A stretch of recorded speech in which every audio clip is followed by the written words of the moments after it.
So I've been thinking about the difference between accountability. So with your talk, I was thinking about accountability versus obligation. And it strikes me that accountability in terms of ecological remediation, or even, so in terms of conservation, the negative way that you're showing it, and remediation, has a specific temporal logic that's sort of backwards facing, versus something, and it relates to some things like privatization and things like more of a capitalist logic. I think it also has a pretty carceral component. And then something like obligation, which is more of a forward-facing temporal register. And I wanted to think about that in the context of Claire Colebrook's talk about the pure past as having the potential for an ethics premised on accepting the sort of bygone quality of the past. And I'm wondering about how that would maybe relate to something like climate reparations, or if we could think about that potential of that ethic in the context of accountability versus obligation. Thank you.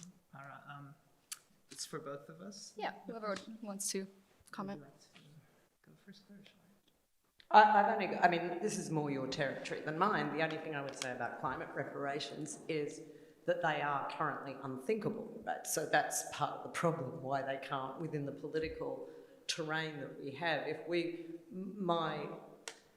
The only area which I have any concrete knowledge of this would be Australia. And when the Mabo legal ruling came in Australia, which allowed native title trumped crown land, right? But then they had to make all these exceptions because the entire fabric of Australia would fall apart if we were to really apologise and grant native title. And so that's always seemed to put limits on reparation. And my claim would be, yes, that is a concrete political problem, but that indicates the extent to which a genuine reparation, right, or a genuine apology would have to demolish private property in Australia. So when the legal ruling, when Mabo came in Australia, there was middle class outrage, right? But it's like, it won't affect your home. And I think that negotiation is part of the problem. So, and then, Okay. Well, thanks for your question. It's so great, such a great question. There's so much to think about here. I think I would say it's both a kind of temporal, also spatial and legal issue. So maybe one way to get at it specifically is to talk about what I know of the struggle of Adivasi communities, indigenous communities in India. So, as I talked about, the idea of conservation, which historians have argued developed in the Plantationocene, right? In plantations in the Caribbean, when the clearing of land and intensive agriculture for production of sugar and other crops led to noticeable changes in the atmosphere, right? What at the time in the 18th century was called desiccation, right? So, the awareness of the Anthropocene or of climate change goes back a long time. So do environmental policies, right? So the British, by the late 18th century, were beginning to try and set aside conserved areas to grow lands back. And that led to the establishment of the British Forestry Organization under the British Raj in India, which in the mid-1800s, essentially, I think 1865, took land away from massive numbers of indigenous people in India with the idea that it was to be conserved. The definition of conservation there is kind of complicated because what did the British want to do? They didn't want to just secure, the land and make sure that there were ample numbers of trees and other forms of wildlife growing on it, but they wanted to make sure that they could manage the land securely, right? So kind of scientific management of land was always somewhat caught up with conservation doctrines. So they were gonna be able to harvest enough teak trees to have masts for the British Royal Navy, right? Was the idea of conserving the land, one of the primary material driving factors for conserving the land. But the act that I referred to near the close of my presentation, sort of granting forest rights to Adivasi communities, was a result of the struggles I talked about in the 70s and 80s and afterwards. And it's a really momentous victory, and I think we need to kind of recognize that there have been huge victories of people's struggles. One problem, though, is that there were colonial and post-colonial legal statutes that granted control over subterranean levels of land to the nation state, right? So even as the state came to sort of recognize its obligation to be accountable and to return lands to Adivasi communities, at the same time, it was still allowing both, state-owned coal companies and private corporations to go into Adivasi lands and extract. So thinking about accountability and obligation, I think is, a temporal question, but it's also a spatial question and involves dismantling some of these legal statutes that go all the way back to the colonial era. And there's going to be a huge amount of struggle to do that because, as I tried to point out, we're living through an era of intensified extraction and transition to renewable energies is likely to actually intensify those trends. So being able to reckon with the ways in which customary land tenure rights are not recognized, but then even when official rights to the land are actually granted as a result of political struggle, nation states still find ways to get around that and to dismantle those rights, I think is going to be absolutely sort of key to struggles moving forward. So I'll stop there because I know I've been going on a lot. Tim? Thank you both. Fascinating papers. My question is, I think it's primarily for Claire, but I think there's a dimension of it that will impact on Ashley's talk. Claire, these two models of history are amazingly interesting. This notion of a dimension of history that is driven by strategies to avoid capitalism rather than strategies or a logic of the production or the inevitable production of capitalism. I want to ask you about the question. I mean, the term that wasn't in your talk, but I think it was implicit there, was the term subject. You were using the term human, and I guess I want to ask you: is there a subjective, or rather, the ethical form of the subject, a kind of element of a question of responsibility? I mean, to use the term that Ashley was talking about, is there a activist or an ethical dimension of your analysis that we might? Is there any dimension of your analysis that has a kind of ethical or activist or responsibilitarian dimension to it? That's the kind of like basic question, and then if I was going to kind of like ask an equivalent question to Ashley, it would be something like, is there a theory of history implicit in your idea of decolonizing conservation?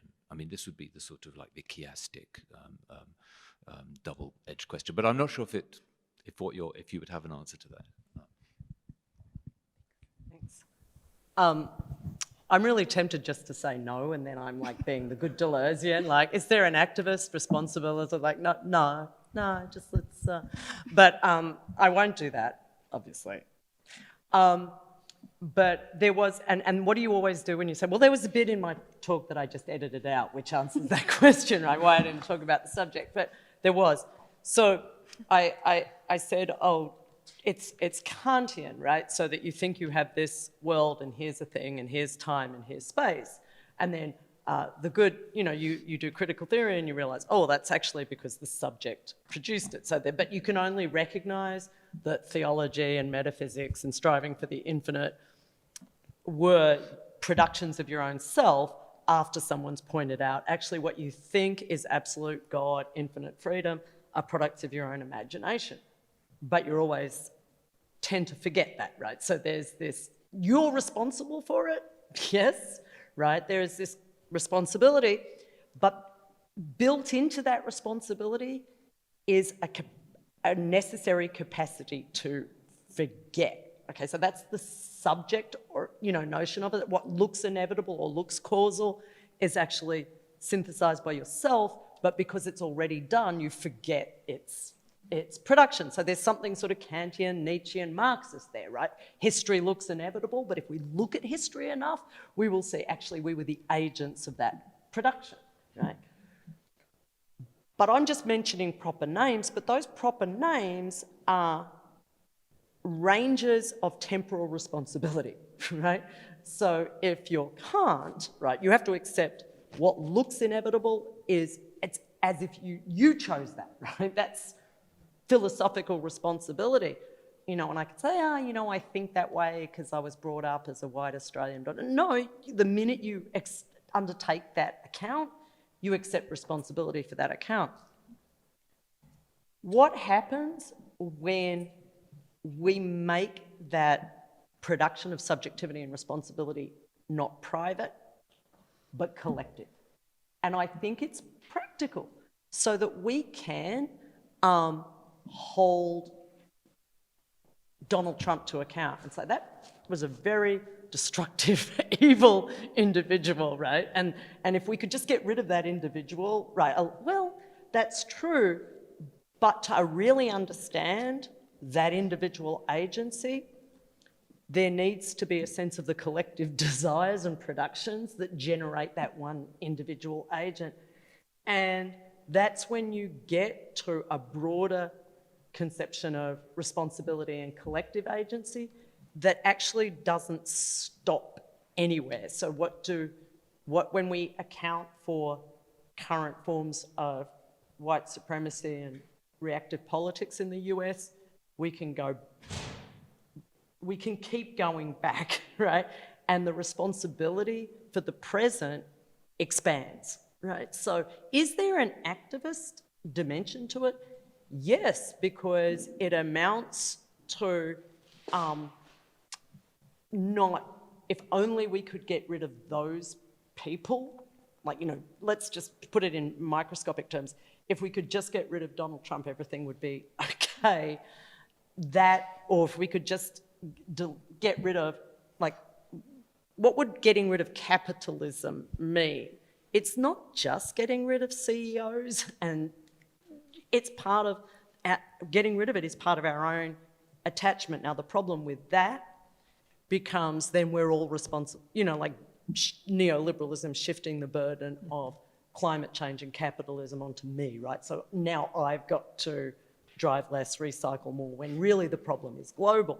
But I think that's then comes to the way in which we can only think of collective responsibility as a sum of private individuals. And that's that's why I say I think what looks abstract and metaphysical is actually practical, which is privatisation, right? The degrees to which our ethics is modelled on the conception of the private individual, and that understanding my own private attachments has to be through a collective understanding of history.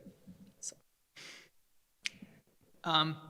Thanks for your question, Tim. It's a really expansive one. I'll try and answer it pretty quickly. I guess what I would say is that if there's a theory of history somewhere in what I was talking about, it's, first of all, I want to debunk the contemporary conservation industry, which seems at first glance, like a great thing. We have an extinction crisis, so we need to cope with it by giving a kind of genealogy of conservation and by showing how contemporary ideas of conservation go all the way back to notions of improvement, which Locke deployed to justify settler colonial appropriation of land in the Americas, but also, in India, right? It was the East India Company who used many of those ideas to justify the forms of dispossession that I just talked about a second ago. Trying to tease out those ideas of how notions of improvement and of humanity, the human subject, the sovereign subject, and how that was connected to claims about property and who gets to own property by improving it is, I think, what I'm trying to do here. I'm drawing on work like Brenna Bandar's book, The Colonial Lives of Property, in doing that. And I guess for me, kind of, in addition to just wanting to debunk the conservation industry, I'm also interested in troubling what I see as a bit of an opposition in the work of Andreas Malm and the Zetkin Collective between kind of green capitalism and eco-fascism, right? And say, well, actually, if we follow Arendt and others, we know that the way that capitalism works is that it sort of, in territories of colonialism where some of the most fascist tactics are developed, right? And that actually what is happening with green capitalism, with the conservation industry specifically, are these mass expulsions, massive militarization, which very much parallels the most violent forms of fascism in core imperialist nations today, and often informs them, right? So kind of blowback. So, thinking about those parallels, I think is also what I'm trying to do. Yeah, Jack, my friend, go. Thank you, everyone. This is a question for Ashley, and I think it feeds off follows quite well from what you were just speaking about in response to Tim. Your talk seemed to principally be concerned with the idea of, say, real property and conservation efforts of, say, land grabbing and neo-colonialism as relating to real property. And I was just curious, with the reference to CRISPR, if there was any discussion in your forthcoming monograph about intellectual property as well, so intangible cultural heritage, the idea of exploitation of, say, traditional indigenous practices of medicine and so forth. Great question. I don't talk about it in a huge amount of detail, no, but it's clearly absolutely key, and obviously indigenous people are very much mobilizing around these kinds of issues, of kind of bioprospecting of indigenous gene lines, et cetera, et cetera. So I think it's really important to see these as parallel struggles. I really wanted to highlight, kind of coming out of my extinction work, the really incredibly damaging impact of the conservation industry. So that's the predominant thrust of the book. But I completely agree with you that this is a kind of connected struggle and a connected set of issues. Yeah. Thank you for those great talks. I wonder if there's any way to put them in dialogue. I'm Deirdre Reber, by the way. So Claire, your implication seems to be, or one of them is that capitalism has a super intense stranglehold on our notion of species temporality and existence, that this is the only possible model for humanity and we can't. Can we imagine any other way out? My own cynical view, I would love to be dragged out of it, is that we kind of, with respect to capitalist alterity, we have a kind of epistemological black hole. It's a dead end of the imagination. And so is that what you're suggesting? How would we survive this, this state? How would you envision that happening? And then for Ashley, I heard recently a really interesting, kind of devastating New York Times story about a very conservative anthropologist in Brazil who defends indigenous land rights, but also the right of the indigenous to develop their land, right? That to say you can't do that is tantamount to a kind of form of neocolonialism or paternalism at best, in which you essentially say, no, you can't be that kind of hyper-consuming human that Claire was describing, you can't become part of this capitalist mainstream, and that is a form of injustice. And then, but conversely, seeing these kinds of anti-capitalist and anti-imperialist conservation plans like more in the light that they intend to be, and are they perhaps then a manifestation of a possible path in which anthropos would trump capital? Is it not a kind of divestment from hyper-consumerism? Do we have to see it then as kind of a post-human gesture of decentering the human from the animal kingdom, from life? Is the survival, if we can imagine a survival of human past this current state, would it be essentially, fundamentally, a kind of post-human in the sense of critically post-human, post-anthropocentric kind of humanity? Thank you. I think I have a sort of short, concrete answer to that, like about divestment. And it's a politics of, and maybe this goes back to what activism amounts to, what would you do? And it's a politics of maybe misrecognition. And just as you were talking, and this is just two concrete examples. In Australian Indigenous politics, Marah wrote about Indigenous communities having what Americans would call garbage everywhere, right? And this judgment that this is a form of pollution and desecration, right? And therefore, bad, inhuman, and this has to be improved. And the anthropological argument was no, but for an Indigenous community to use something and then just bury it is a form of dishonesty and theft. And if there's been some form of waste, right, you leave it there, right? And you acknowledge that that's what you've done. Now, this both destroys this notion of the Colebrook notion, right, that there might be this fictional notion of some human who didn't pollute, right, that to be human is to pollute, but it's a form of, instead of, let's say, white Australia looking to include those forms of community, to be able to recognise a different form of existence in which, instead of, like, let's bury this and move on so we can keep going on this land, it's, no, this is the bit of land you've got, right? And you're stuck with its temporality. It doesn't get renewed. That was like one example of what concrete moments of misrecognition when something seems out of place or inhuman or disordered, that it might offer a different notion. Because as a white Australian, I was always brought up with those images of destructive Aboriginal communities with all their rubbish, that they have and to hear a Canadian anthropologist say that they'd actually gone in and looked, and that this actually had quite a positive notion of, no, we've used something, we've destroyed something, and there it is, right?